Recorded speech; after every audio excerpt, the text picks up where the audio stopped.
परिस्थिति पैदा जो हुई, प्रभोग का मुद्दा बनेगा।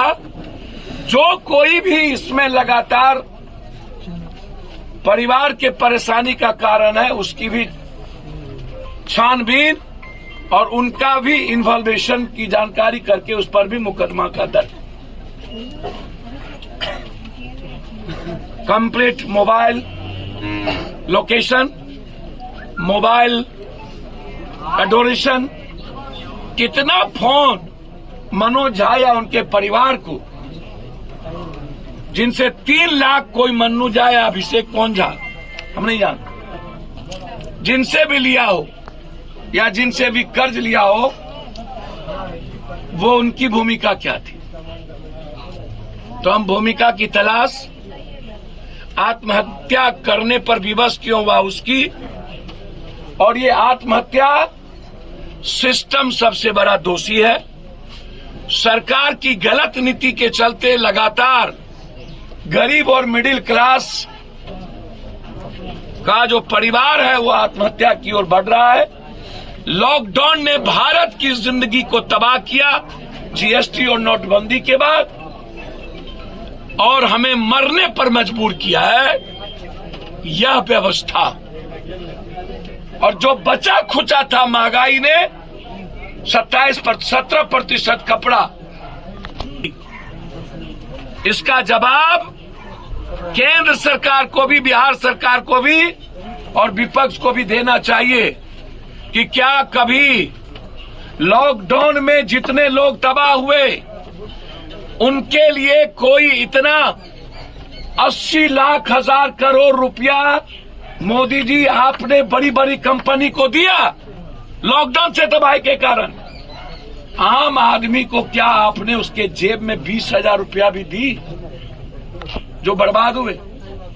क्या 25,000 रुपया भी, 50,000 रुपया भी आपने, इतना बड़ा पैसा गया कहां? के साथ कहता हूं, भारत के कोई मिडिल क्लास का व्यापारी, चाहे जिस वर्ग और जाति का हो, ट्रांसपोर्टर जो 6 महीना बस नहीं चलाया और उसको रोड टैक्स से लेके उनका टैक्स लग गया और उसकी बस गाड़ी सड़ गई, हेच लिया, उसको पैसे नहीं मिले। और लॉकडाउन के बाद महंगाई आते आते पूरे भारत की economy per capita income Bangladesh से भी नीचे चला गया और हमारी गरीबी दुनिया की सबसे ऊपर चली गई। और गरीबी ही इस मनोज झा के मौत का कारण है। ये सियासत संपूर्ण क्रांति ये करने वाले लोगों से जरा पूछिए, कभी झांक करके तो देखे। हम तो हर दिन मौत को देखते। सरकार को, इस परिवार को 25 लाख रुपया, जो 2 बच्ची है, मुआवजा, एफएसएल की रिपोर्ट पर अविलंब मुकदमा और पुनः गरीबी, ब्याज और सूद किसी का मौत का कारण न बने। मौत का सबसे बड़ा कारण बैंकिंग सिस्टम। भारत सरकार की बैंकिंग सिस्टम बांग्लादेश और श्रीलंका से शून्य पे है। बांग्लादेश की तरक्की बैंक के चलते। 50,000 रुपया इस परिवार को, ताकि तत्काल वह परिवार, बच्ची प्राइवेट में, उसके एक दामाद नौकरी करता है, एक दामाद मजदूरी किसी तरह, तो हम इस परिवार को 50,000 रुपया उसके दोनों बच्ची के नाम से 25,000 रुपया हमने सीएम हाउस बातचीत की। चिट्ठी भी मैंने पूरी जांच के लिए लिख दिया, लेकिन मैं बहुत क्लियर हूं इस मामले में। आत्महत्या का कारण सरकार, सिस्टम है। किसी को आधार कार्ड देगा और एक स्वयं समूह बना करके चीजें, तो हम, मेरा पैसा कोई उठा नहीं सकता। बैंक से कोई दूसरा आदमी पैसा नहीं उठाए। जो कर्ज ये लिए होंगे टेम्पू के लिए या शादी के लिए, 5 लाख का टेम्पू हो सकता है किसी से कर्ज लिए हो। मैं अभी उस भीतर नहीं गया हूं। अब आत्महत्या या हत्या, वो तो बच्चे को मेरे ख्याल से यदि गला दाबा होगा तो माँ बाप पहले बच्चों को कुछ न कुछ खिला दिया होगा। बच्चे को फांसी पर तभी चढ़ाया जा सकता है 8 साल और 7 साल के बच्चे को, जब वो बच्चा बेहोश हो। कोई भी माँ बाप बच्चा मुस्कुराए या बच्चा रोए और उसको बाप फांसी दे दे, ऐसा तो नहीं हो। जितना मैं पढ़ा हूं या दुनिया को जानता हूं, इसीलिए बच्चों को मारने के पहले उसको जरूर कोई न कोई नशा का या किसी न किसी दवाई खिलाए होंगे। फिर मां होगी, तब मनोज झा और पत्नी हो। मौत में हिस्सेदार ना तो बच्चे होंगे ना तो मां हो। मौत में हिस्सेदार यदि आत्महत्या होगी तो पति पत्नी हो।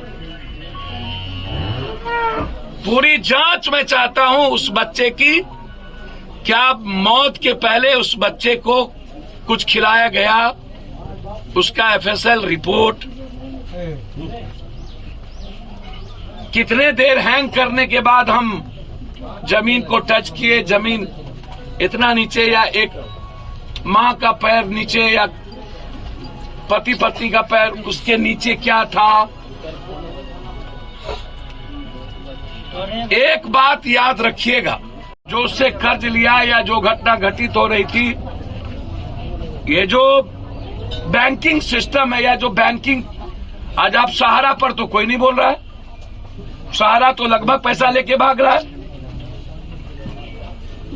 लगभग बड़ी बड़ी बिजनेसमैन, नीरव बंसी रोम चल रहा था, नीरव बंसी बजा रहा था, सब के सब मालिया से लेकर के कोई चर्चा क्यों नहीं होती है भाई?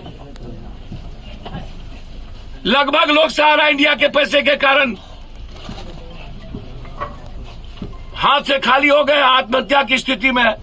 जो पूंजी कमाता था डेली सहारा में जाकर के, बेचारा अपने नॉन बैंकिंग में जाकर के डाल देता था। कोई बच्चा, कोई मां, कोई बाप कि शेयर होगा मेरी बेटी के लिए, और वो कोलैप्स कर गया। आप उसकी चर्चा नहीं करते। जब मेरा बैंकिंग सिस्टम सही नहीं है तब तो हम 10% पर ब्याज लेते हैं, क्योंकि बेटी की ब्याह तो करानी है, व्यापार करना है। 10,000 रुपया जब तक हम देने के लायक रहे ठीक थे, नहीं तो फिर दूसरे से कर्ज लेना शुरू कर दी। पहले से स्वयं समूह एक बना करके उसकी मां। अब भैया हमें समझ में नहीं आता, जो मैंने सुना कि कोई अपना आधार कार्ड देके किसी को पैसा नहीं छोड़ सकता। अब कोई यह कह दे मेरा भी पैसा उसकी मां ने रख ली थी, स्वयं समूह का जो नॉन बैंकिंग चीज बना करके जो चल रहा है, तो भैया बिहार में तो इसकी बड़ी जांच और बड़ी घोटाले होंगे। आप जीविका को जांच कर लीजिए तो पता चल जाए क्या स्थिति है। जो उससे कर्ज लिया या जो घटना घटित हो रही थी, ये जो बैंकिंग सिस्टम है या जो बैंकिंग, आज आप सहारा पर तो कोई नहीं बोल रहा है। सहारा तो लगभग पैसा लेके भाग रहा है। लगभग बड़ी बड़ी बिजनेसमैन, नीरव बंसी रोम चल रहा था, नीरव बंसी बजा रहा था, सब के सब मालिया से लेकर के कोई चर्चा क्यों नहीं होती है भाई? लगभग लोग सहारा इंडिया के पैसे के कारण हाथ से खाली हो गए, आत्महत्या की स्थिति में। जो पूंजी कमाता था डेली सहारा में जाकर के, बेचारा अपने नॉन बैंकिंग में जाकर के डाल देता था। कोई बच्चा, कोई मां, कोई बाप कि शेयर होगा मेरी बेटी के लिए, और वो कोलैप्स कर गया। आप उसकी चर्चा नहीं करते। जब मेरा बैंकिंग सिस्टम सही नहीं है तब तो हम 10% पर ब्याज लेते हैं, क्योंकि बेटी की ब्याह तो करानी है, व्यापार करना है। 10,000 रुपया जब तक हम देने के लायक रहे ठीक थे, नहीं तो फिर दूसरे से कर्ज लेना शुरू कर दी। पहले से स्वयं समूह एक बना करके उसकी मां।